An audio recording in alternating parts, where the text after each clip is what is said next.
नमस्कार, तुम्ही बघत आहात प्रखर न्यूज।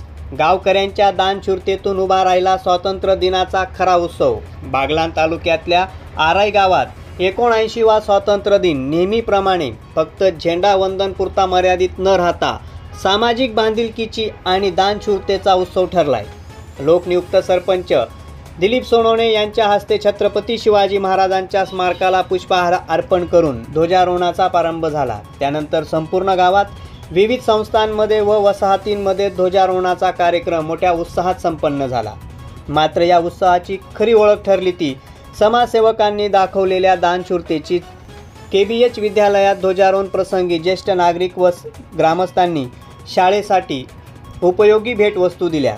शालेय समितीचे ज्येष्ठ सदस्य माधव काका, डॉक्टर गोकुळ आहिरे, माधव नागू आहिरे, शांताराम आहिरे आणि पोलीस पाटील भदाणे यांनी प्रत्येकी 2000 रुपये देऊन शाळेसाठी नवीन साऊंड सिस्टम उपलब्ध करून दिला। याच प्रसंगी गावातील ज्येष्ठ वैद्यकीय सर्जन डॉक्टर नारायण सोनजी सोनवणे यांनी त्यांच्या वडिलांच्या स्मरणार्थ 5 शाळांना प्रत्येकी एक स्मार्ट TV भेट दिलाय। शहरी भागात विद्यार्थ्यांना मिळणाऱ्या तंत्रज्ञान संपन्न शिक्षणाचा लाभ ग्रामीण भागातील विद्यार्थ्यांनाही मिळावा या जाणीवेतून त्यांनी हा उपक्रम राबविला।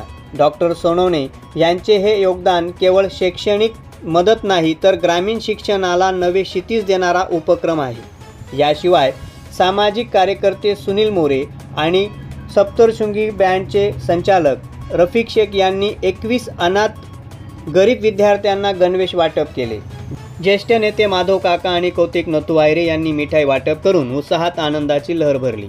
या सर्व कृतीमुळे आराई गावातील स्वातंत्र्य दिन केवळ सरकारी औपचारिकता ठरली नाही तर समाजातील बांधिलकी, दानशूरता आणि शिक्षणासाठीची खरी आस्था याचा जिवंत आदर्श ठरला।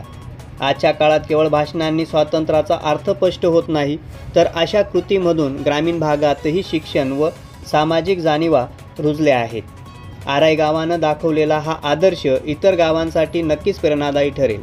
प्रखर न्यूजसाठी कैलास पवार, आराई।